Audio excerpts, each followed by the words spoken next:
I'm Ed Adams, and you're listening to the AFCA Podcast.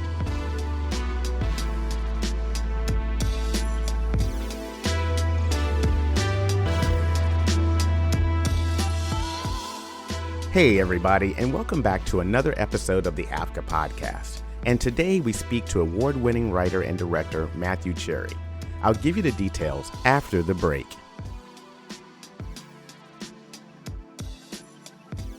The AFCA Podcast is sponsored by Morgan Stanley Global Sports and Entertainment.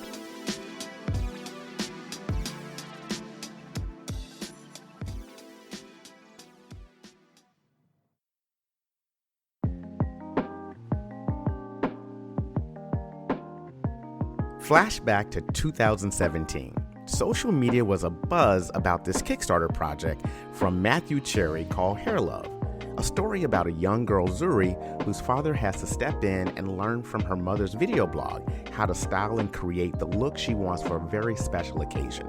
Well, it reached its goal, and the project was completed in 2019. And at the 92nd Academy Award, it won an Oscar for Best Animated Short Film. Now, Hair Love is just one of the many slice-of-life stories from writer, director, and producer Matthew A. Cherry.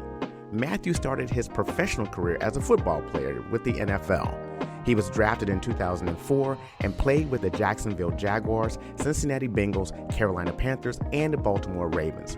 After retiring from football in 2007, Cherry started his film career working from the ground up, starting as a PA, which led to him directing music videos. Matthew wrote and directed his first short film, This Time, in 2010, and created his first feature film, The Last Fall, in 2012. Now, since then, this talented brother has continued to add more projects to his resume, directing episodes on television shows including Almost Home, The Last OG, Blackish, The Wonder Years, Grand Crew, Bel Air, and Abbott Elementary, to name a few. Now, I had a chance to speak with Matthew via Zoom recently to discuss his transition from athlete to director, his affinity for Black stories, and some of the lessons he's learned along the way.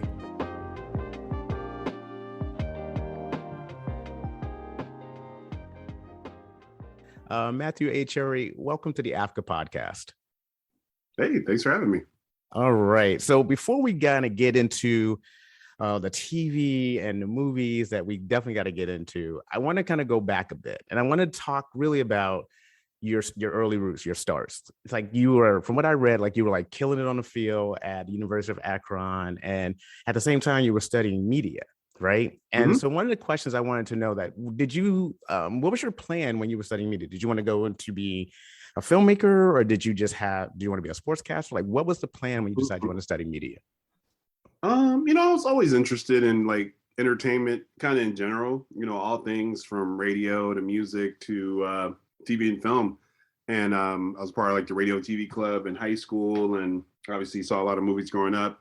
And I think my plan at the time, mind you, this is like 99 through like 03 or 04, it's kind of like right before Napster hit. I was actually thinking more like in the music or radio space. But then that whole hit happened, and a lot of the radio stations started getting really just consolidated. Clear Channel and all these other kind of conglomerates started buying up all the radio stations. And so it just felt like both of those paths seemed like they were a little bit on like the decline, unless you were like, I don't know what the word is, like either in radio, either like a kind of a celeb that was able to be syndicated in over 100 markets, or in music, it just felt like, I kind of saw like how things were going to be in the future, and not be as, it's like kind of some more independent route. You know what I mean? Like a lot of budgets got slashed, and it was just not as lucrative path as it was when I first kind of set my eyes on it. And so I knew like LA and New York was kind of where things happened, and I figured that whenever I got done playing ball, I would try to go to one of those couple cities and try to see kind of what life had to offer. And so ended up in LA. Awesome. Now, speaking of, you started from the ground up. You were a PA. Yep. Yeah. Right. So now talk to me about, because that has to be a big culture shift, right? I mean, here you are used to kind of like making moves and thinking and working with a team on a football field. And then you had to start working with a different type of team on sets. Can you talk a little bit about how that shift was for you? Yeah, no. So like I remember I was with the Ravens in like '06, and you're on the sideline getting you water and kind of tending to your every need. And then in '07 I moved to LA, and I was getting water for people and getting coffee and doing all the runs and moving directors' chairs and getting talent out of their dressing rooms, trying to bring them to set. So I had heard about this program called Streetlights, which is this nonprofit organization that I'm a huge supporter and fan of and alumni of. And basically this program was kind of like my only in that I saw into LA, where it was like this nonprofit that basically trained men and women of color as production assistants and kind of taught you the lingo and kind of the culture and what to do and what not to do, and a little bit of training. But then they also, this was the plus, was that they had a lot of connections in the commercial and kind of video world, and they would help you get your first couple of jobs. And anybody that's worked in that freelance game of production, you get a couple of jobs, and then like from there, like one job becomes two and two becomes four, and you're able to kind of branch off as the people that worked on those productions branched off, as long as you did a good job. And then later that year I was able to get on Girlfriends as a set PA, and kind of took it from there. And that's really where I got the love of working in television. Awesome. Now, simultaneously, I mean, your resume is long at this point. so let's jump into, like, you started doing music videos, right? So how did that come about? Because you've now taken me from like football to now PA to music videos. Yeah. So being on Girlfriends is great because I got to see a lot of directors that look like me, working on the show, like people like Debbie Allen and Nelson Shelton and Salim Akil, Mark Akil's husband. And but the thing about that though is like it was a Black show, so I kind of already figured that there would be Black directors. So it was cool to see, but it didn't, like, I don't know, it just didn't hit me with the same spark that I thought it would. And then my second year though, when I was on Heroes, so the show was like this, at the time it was like the biggest show on TV, Save the Cheerleader, Save the World, kind of pre all this superhero stuff that's going down now. It was like a Marvel show, but on network TV back in the day on NBC, and just a huge show. And the creator Tim Kring, he was a big fan of The Wire, and he ended up bringing over like 2 or 3 of the directors from The Wire to direct episodes the third season that I was a PA on. And so seeing like these 2 or 3 brothers like doing this huge show that at the time, this, mind you, this is pre all these diversity initiatives, like TV was always, it was just TV sets and commercial sets and production in general was, at that time, was very white. Like oftentimes I would be one of 2 or oftentimes the only Black person behind the scenes on any production in any capacity, from a grip to a camera operator, etc. And so to see like these 2 or 3 brothers get this opportunity to direct on like what was considered the biggest show on network TV at the time, that was the thing that really kind of gave me the spark, just because I kind of figured, growing up watching Martin and Fresh Prince and all these shows, I always knew that they, Black creators are always going to do the right thing, you know what I'm saying, and like get the inclusion the way it should be. But to see it happen on a show that I did not expect and was very abnormal at the time really was the spark. And so being one of the last set PAs hired that season, my job was to really just all the odd stuff, man, like, equipment getting left around, getting it back to, the electricians and grips and everything. And there I just kind of forged these relationships. And, Heroes was this like very huge, but also kind of wasteful show, like 12 lead cast members. Each cast member had their own 2-banger trailer. It was just like money, which is crazy for this show.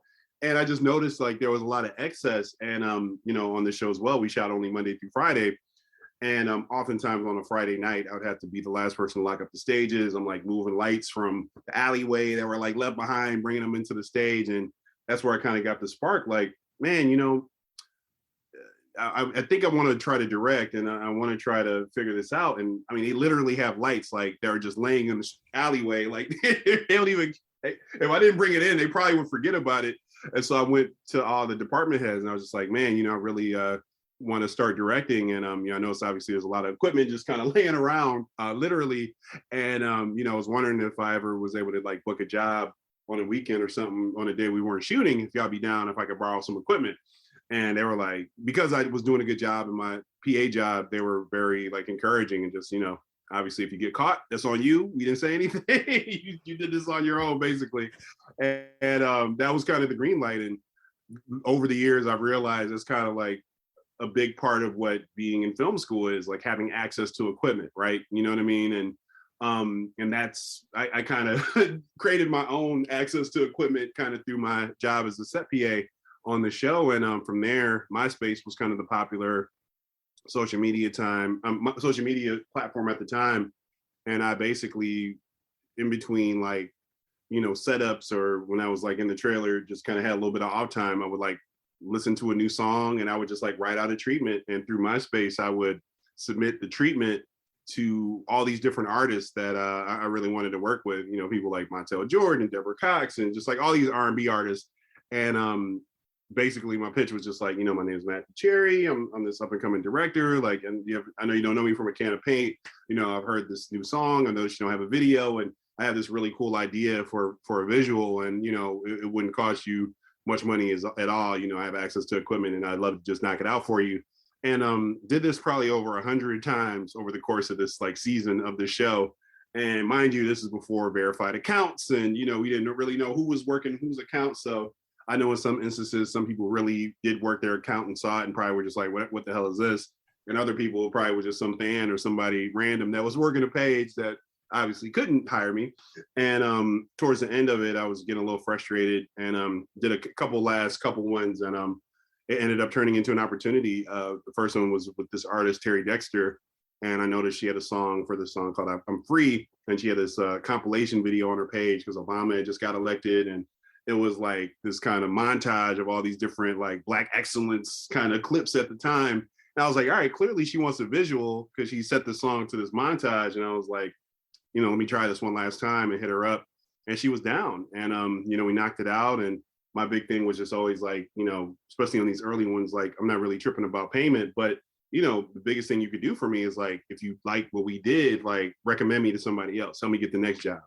And nothing really came from the first situation, but the second video I did in a similar way of just randomly reaching out on MySpace was for this group called Kindred the Family Soul, and they were on like Hidden Beach and that whole thing, and with Jill Scott and all those incredible artists. And they definitely were just like connecting me with everybody, like connecting me with like Anthony Hamilton and Anthony David and Jasmine Sullivan. And my third video ended up being this video. I kind of shot it like a short film that I wanted to try to get to her and try to add her to it later for this song called In Love with Another Man. And that song ended up being nominated for a Grammy randomly, and kind of like the video kind of blew up. And from there, I was able to like get a lot of other jobs. So yeah. Awesome, man. All right. See, that's what I'm talking about.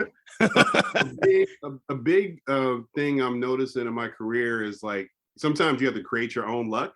You know what I'm saying? Like you try to do it traditionally, and you try to like knock down the doors, and you really try to like get people to like see you for, who you are. But a lot of times, people, it's hard for them to take a chance on somebody that they haven't seen already do something. And so, you got to roll up your sleeves and try to get creative and try to create your own luck. And that's happened to me like several times over in my career.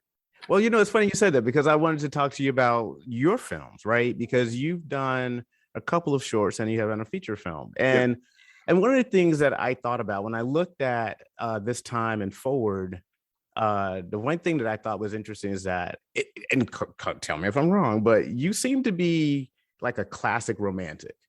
Like you tend to write towards a classic romantic art. For sure. And and one of the things that kind of struck me and I wanted to talk to you about is something that I've read about you, and even in your Oscar speech, you talked about representation and how it matters. Yeah. And I was curious about your take on Black love and how it's portrayed on screen, and your unique, because you do have a very unique perspective to it.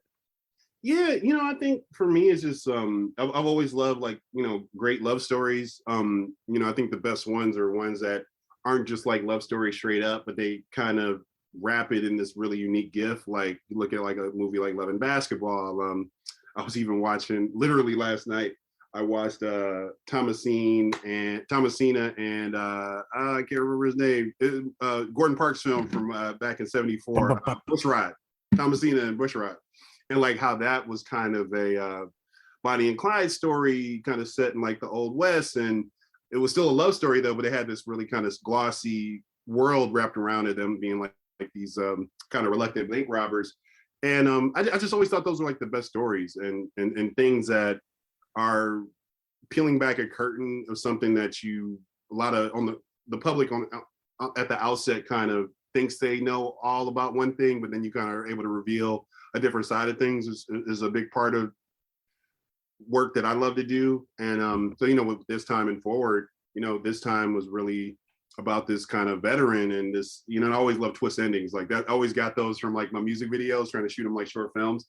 And then with forward, this idea of like falling for somebody just off a picture and not really knowing, and you kind of create the story in your head. And then when you actually meet them in real life, like if that picture that you had in your head doesn't line up, what are you going to do? Are you going to try to still move forward? Or are you going to try to, fall back? And, in that scenario, my man wanted to move forward. And so I just think, I don't know, I just love Black love stories. I think we don't have enough of them. I think also it's important, like also the type of people that are featured in these love stories too, because, in film, as like there's always a certain type of woman that's kind of deemed as desirable.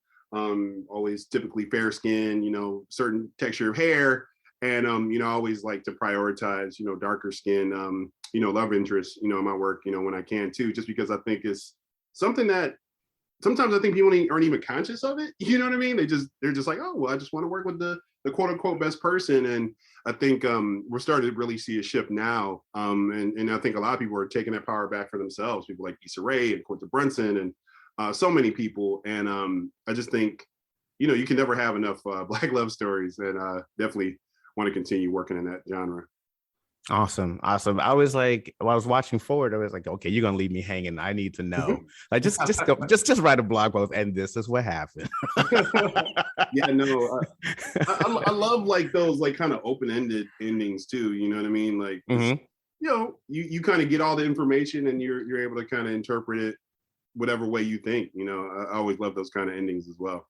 Yeah, I mean, they're definitely thought-provoking. I really enjoyed both of them. And then I didn't get a chance to see, but I did read a couple reviews, and I saw the trailers for The Last Fall. Yeah. And I mean, you touch on a lot of things in this film. There's a lot of themes here.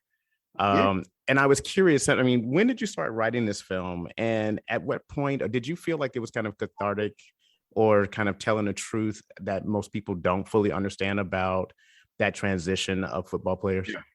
Yeah, for sure. And I really think, obviously like football was the world that I knew. So I kind of set in that world, but it's really for anybody, like you look at someone like Ava DuVernay, who was a publicist for all these years and then had to walk away from that to become a filmmaker. Like life is long. And, oftentimes people do have a couple of different careers. And I think anytime like you went your whole life thinking you wanted to do something and then it didn't work out for whatever reason, especially at an early age, and now you have the rest of your life ahead of you, it's just like a really scary thing. And I think the world of the NFL was also very unique because in order to make it to this world, you have to be very confident and very, in some cases, very braggadocious in order to just, really perform at the highest level. And so what happens when you take somebody who's like that, who has had all the confidence in the world because at every step and turn, they've been able to like do the impossible. You always hear the stats. Oh, only this amount of high school players get scholarships. Only this amount of college players get to play in the NFL. And you've like knocked that down at every turn. And now you finally make it to the big show. And for whatever reason, be it an injury or just, politics or whatever, like you don't really get that chance to be a big time player. And so that was really just the kind of thesis behind it. And, to be able to work with Nicole Bahari and, Lance Gross and, Harry Lennox and just people who I grew up loving their work too, and Nicole was just coming off of doing Shame and American Violet. And she's just like, God, like the thing I always tell people about Nicole is like, it's not about what she does when she's talking. Look at her when she's listening. You know what I mean? And she's one of the most attentive listeners as an actor that I've ever worked with, and just like can convey so much just with a look, and is fully engaged and always like listening. And I just think that's always so important, and things I always try to tell young actors, you know, always pay attention. You know, sometimes you're kind of sitting back waiting for your big moment so you can do your thing. But one of the best things an actor can do is be in full support of their partner, you know, in the scene and be fully present. So, yeah. Yeah. So talk to me about this too, because this was your first feature film, and I would imagine that there was a lot of learning that you had to do Yeah, for while sure. this was happening. So talk to me about one of the lessons you learned from making your first film. Well, yes and no, right? Because the cool thing was like at that point I'd done probably 20 to 25 music videos. So like I had been on set a lot. I you know, worked with, you know, these kind of big time singers, and I've kind of grew a little accustomed to, I think, the pressure of like being on set, knowing you have X amount of crew people and knowing that you have to try to get this whole thing. But I think the biggest thing that was different was like, you know, music video used to work for hire. Independent film, it's like I have brought you all here to the table, you know what I'm saying, for my own idea. And I think that was probably one of the biggest, it's probably the scariest thing, just because like, you know, you literally have pretty much asked every single person to kind of get down with you, and you want to make sure that it's a fun experience. And, you know, doing an independent film, a lot of times you don't have like the same money that somebody may get like on a big production. And I think sometimes like that can start to creep in even more so than doing the actual work. Like you being so conscious, like, oh my God, is the food right? Like, is their trailer okay? You know what I'm saying? You're like, because, you know, if you do an independent film, you want to do it as big as possible, and you want to get these big name talents. But when you book them, that comes with big name kind of responsibilities and things that they are accustomed to that you have to try to deliver on. And so, you know, definitely a learning experience. But I think with any young filmmaker, for me, I really never saw myself as a filmmaker. Growing up, I always saw like the big blockbuster, Hollywood blockbuster films. And I wasn't really too aware of like the independent genre in that lane. You know what I'm saying? Obviously, fan of Spike Lee's work and all that, but I never saw like his first movie, She's Gotta Have It, growing up or anything. I always thought movies had to be these huge $1 million experiences, and it wasn't until like I saw Barry Jenkins' Medicine for Melancholy, and then, you know, got to be friends with Ava DuVernay and kind of saw her do her thing, What I Will Follow. And it's like just this whole like lane of like, okay, these are just personal stories that aren't done on this huge scale, but they kind of are, you're able to share your own unique experience with the world. And I really thought that was really an important lesson to learn, because I think a lot of young people assume that you have to have $1 million to get your story out there. And you really don't, you know what I mean? Like, especially nowadays, you got the iPhone. Like I shot my second movie, Nine Rides, on an iPhone. Like, just get your story out there as best as you can. You know, if you happen to have a Red camera or an Alexa, do that. If you happen to have an iPhone, do that too. And, you know, and also I would say a big lesson is that you never know which project is going to be the one that's going to hit. Because at every step of my journey, I was like, all right, I did this music video, got nominated for a Grammy. Like, oh, we about to be out of here. And then like, you'll wait a long time waiting for those calls and for people to knock on your door. You just kind of have to continue to just do the work. And, you know, it is so random. You know what I mean? I would have never thought that in a career of having done like all these episodes of TV, couple independent films, music videos, like almost everything under the sun, that an animated short in a genre that I had never worked in would have been the thing that, you know, kind of got me to the big show. So I just encourage people always, like, if an idea hits you, you know, regardless of whatever genre that is, whether it's documentary, animation, live action, just, you know, see that thing through to the end and do your best. And, you know, and then keep making the next one. You know, right. Right. So speaking of Hair Love, let's talk about this, and congratulations again on your wins. One of the things that I think is really important, like I remember back on Facebook, and people were like, this Kickstarter, dude, you got to check this out, dude. And it was like everybody just talking about it. And then it happens. And then you get your props. But I really wanted to talk about, like, since then, like the stories that people have shared about their connection to this film have really been amazing. Can you talk to me a little bit about how you and that film really have become kind of agents of change about how people see people of color? Yeah, I mean, you know, I think with any project, you kind of go into it with a mission statement or a thesis. And I feel like if you're not trying to necessarily, you know, you have to at least have the intention of trying to make something better. You know what I mean? Like, obviously, a movie, like, how much can it really do? But a lot of times, like, I don't know if you've ever been like this. Sometimes I'll leave a movie theater. I'm just like, my God, like I'm thinking about life. I'm trying to like get my, I'm like thinking about like how to be a better person. You know what I mean? Like it always, movies always have affected me in that way. And, I think having an intentionality in your work is really important. And, I can't tell you for sure or anything that like we went into it knowing that it was going to be this whole movement, kind of like how it's become. But I can say we did have the intention early on, like even if you go back to even to the Kickstarter page, because we can't edit it anymore, you kind of see that intention even in the first kind of inclination of it. And it was really just, we want to promote self-confidence kind of in young people, animation at that time. We came out at this really kind of unique time where I feel like it was right at the precipice of this whole wave of inclusive animation, but at the time when we did the Kickstarter, there was like 3 films that had a Black lead ever in them. It was Bebe's Kids, it was Princess and the Frog, and it was Home, that movie by Rihanna at DreamWorks. And that was it. And, oftentimes, we turned into an animal halfway through, or it was something else, if it was like a side character in a bigger movie, but a side character. And I just really wanted something that like, when young girls go to see these Disney movies and they watch like Frozen, or they watch something like, or Beauty and the Beast or whatever, oftentimes they're like, man, I want to be a princess too. I want to see myself like that. But then when they look in the mirror and they see that this person that in this film that they love has blonde hair, blue eyes, and looks nothing like them, sometimes like these self-confidence issues can arise, you know what I mean? And people start, especially when like every single thing you watch, you don't see yourself represented as like the heroine, or desirable, or like the love interest, or the best friend, or the strong person, or whatever.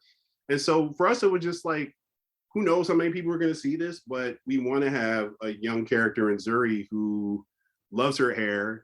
She loves it. Why she loves it, because her mom is a natural hair vlogger, and she always is giving her hair the utmost attention. And what happens if you put her father in a situation where, for whatever reason, the mom is not there anymore, and he has to try to figure it out for like this special occasion. And and to me, I think it goes to that quote of like, there's universality in the specific.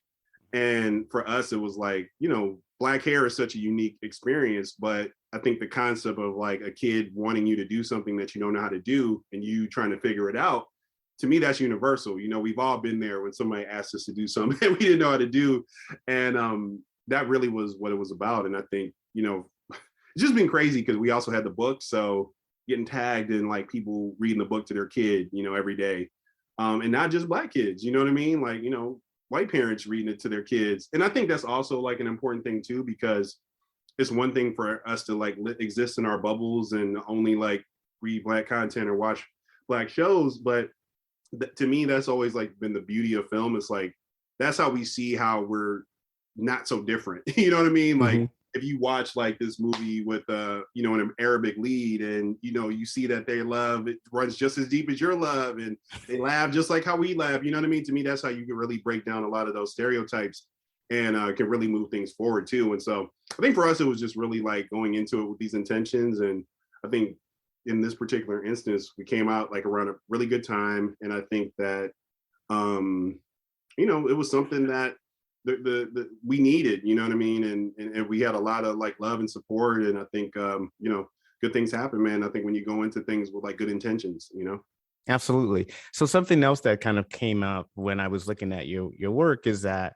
you write Black men who are present, right? Yeah, for sure. And I wanted to kind of get your opinion about, like, this may sound like a weird question, but it's where, how, I don't want to say how did you come to that perspective, but why do you feel those types of stories resonate with you, and do you feel like there's just not enough of them and that's why you're there? You know what I mean? It's yeah. I don't know. I think it's easy to kind of write a stereotype. You know what I'm saying? It's like easy to write the thing that everybody thinks that we are, or kind of you think that they see you as. I think for me, it's just, I've always been somebody that was sensitive, somebody that, you know, wanted to be present, you know what I mean? Somebody that, you know, wanted to be in love, somebody that, you know, wanted to be a good dad and all these things. And I think it's just wanting to kind of share that, you know, and oddly enough, like the thing I always say with Hair Love that was kind of a double-edged sword, at least initially in the research, was like, you know, I would share these kind of videos low-key, like as like a little bit of a test to kind of see how people would respond to like these videos of like a dad doing a daughter hair and then also a mom doing the same thing. And like, you know, a dad doing it always super viral, 100,000 likes, 50,000 likes. And a mom, you show them doing the same thing and it would be like, oh, that's normal. Like, okay, 10 likes, 15 likes, you know what I mean? And I say it was double-edged in that, you know, people didn't see that as something that Black fathers do on a regular basis. It wasn't normal, you know what I mean? And I think the reason it was going viral is because people saw that as like an anomaly, like, oh my God, look at this like guy. Look at this man, he's doing the damn thing. Take care of his kids. Yeah, let's put him on this pedestal because he's doing the right thing. Mm-hmm. And I think for us, it was like, we wanted to obviously like capture that same magic of the speciality of those videos, but also like, let's normalize this though too. Like, this isn't some unique, rare thing. Like, you know, Black dads have been doing their daughter's hair, you know, ever since the beginning of time.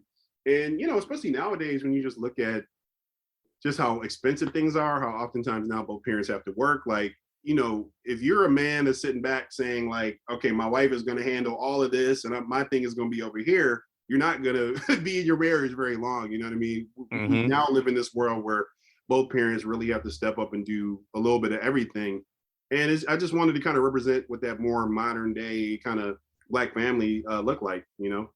Wow, you set up the best segues. So speaking of, let's just talk about Young Love, because that is the show that you've got optioned. Congratulations. Okay. That is based off of this short. So this is going to be about the youngs, about this love. Family. Right. So we try to talk to us about that. Yeah, we try to be slick. So you know, again, like we really wanted them to represent like this young millennial family.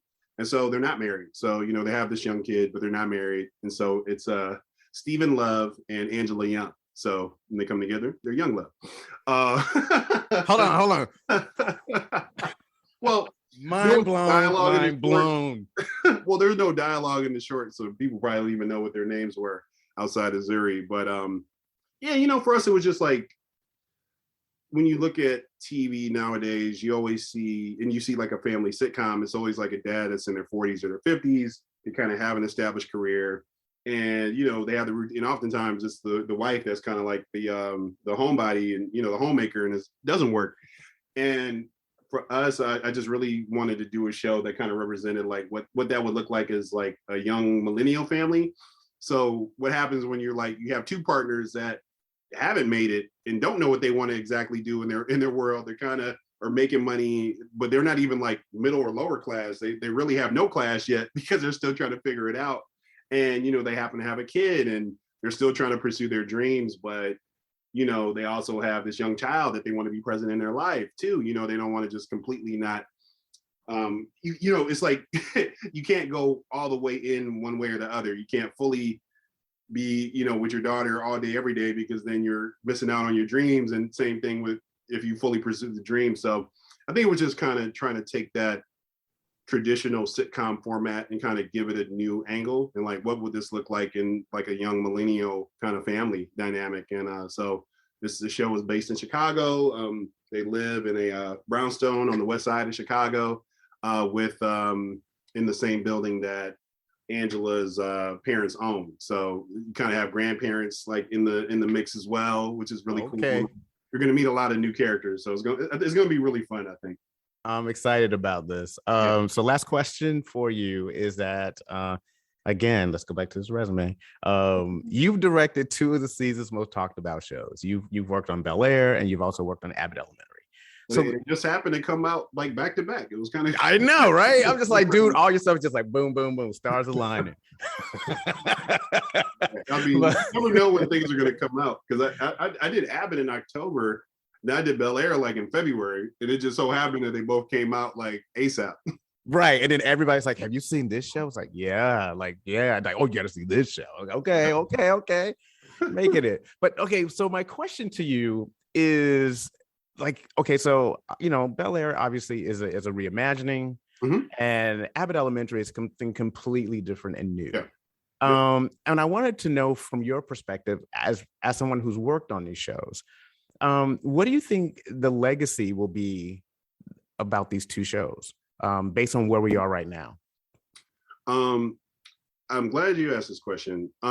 Both Quinta Brunson and Morgan Cooper, who are both the creators of their respective shows, Bel Air and Abbott, they're probably some of the most, for one, they're probably the youngest showrunners in the game right now. Like Morgan, I think just turned 30, and Quinta, I believe, is like early 30s. Typically the idea of somebody creating a show or showrunners, you have to be, 50, 60-year-old white guy. So I love that because I think, again, you don't know until you see somebody that's done it that looks like you, right? So I think young writers, you know what I mean, to have two young people out here that are like coming with the two hottest shows of the year so far, and they like are their same age essentially or younger.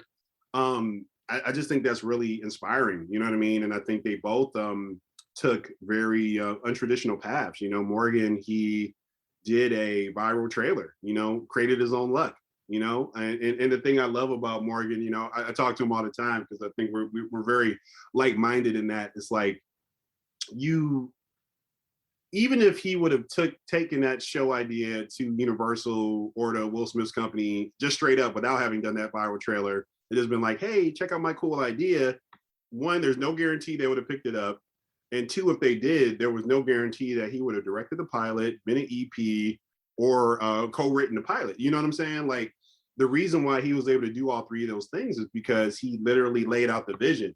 Everybody, I've been hearing people talking about trying to figure out a Fresh Prince of Bel-Air reboot for years. And he literally like showed you what it could look like. He was like, this is the style. It's kind of gritty. You know what I mean? This is the lighting. It's going to look really amazing. And we're going to give you this slight twist. Instead of it being like a sitcom, is going to be a little bit more dramatic. And he laid that out. Millions of people saw it.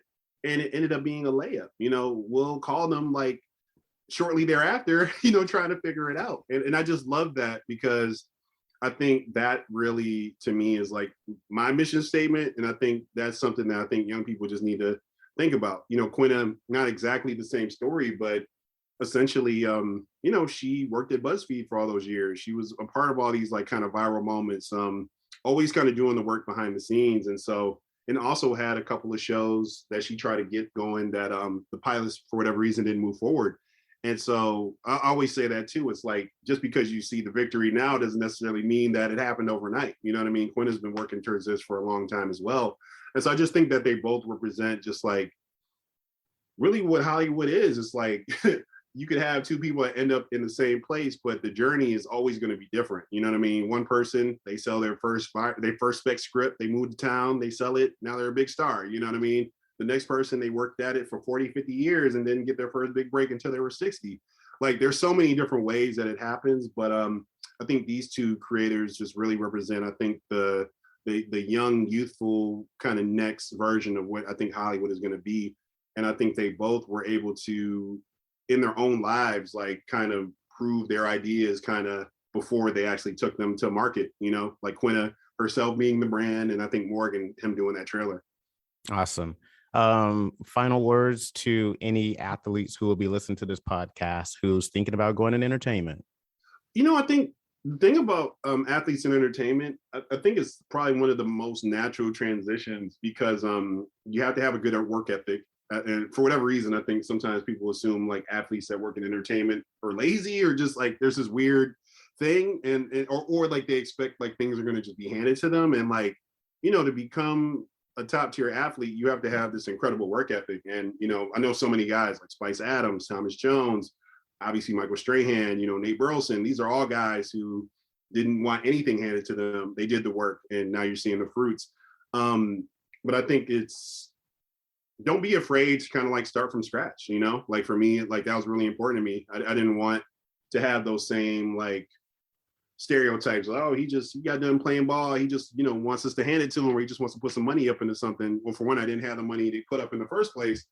So I kind of had to go a different route. But, I learned it kind of from the ground up. And I think if you're willing to do the work, Thomas Jones is somebody who was a good friend, and he was in my movie 9 Rides. And this dude was like the top tier athlete, Pro Bowler, millions of dollars, the whole thing. And my man like lives in Hollywood and didn't bring any of his cars out here. I was with him at a film festival. This dude was like, I got to leave early so I can fly back because I have an acting class Sunday night. You know what I'm saying? Like really doing the work. And these are the things that I think people don't assume when they look at an athlete in entertainment. And I think if you bring that same spirit and that same hustle and that mentality of just like being open to learn and also working hard, like it'll happen for you. Awesome, man. Well, Matthew, thank you so much for your time tonight. And I appreciate you. And this is some great information. And I was going to ask you, like, you talked about Hair Love being an homage to 2D cartoons. I was going to ask you, like, what was your favorite cartoon growing up? But yeah, you know what? I couldn't tell you the exact movie, but when I was really young, I made my dad rent this Winnie the Pooh movie like 80 times in a row. Like to the point where the video store owner just gave it to us. Like he was like, you probably paid us, you could have bought this movie 8 times already. I'm gonna just give it to you because you're literally keeping our lights on. All right, Christopher Robertson was your man. I got it. There you go. Yeah. So Winnie the Pooh was my jam, and then also the first Transformers movie, man. That the '80s Transformers movie. That was my jam too. The death of Optimus Prime. I know, man. It was very traumatizing. But all right, my brother. Thank you so much for your time, and you have a great day. I mean, you too, man. Appreciate you so much.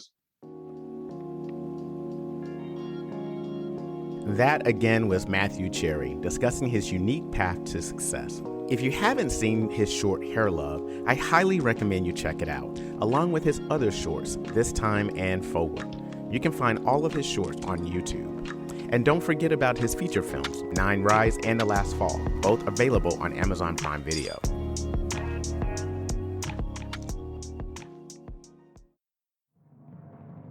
And that's our show. Thanks to Matthew Cherry and his team for making this interview happen. And did you know that AFCA runs a program to introduce college students to careers as arts and entertainment journalists? Well, we do, and it's called the AFCA Boot Camp, and it's affiliated with HBCUs and other colleges across the country. And if you'd like to know more about the program, visit our website and check out the Programs tab. So until next time, keep your head up.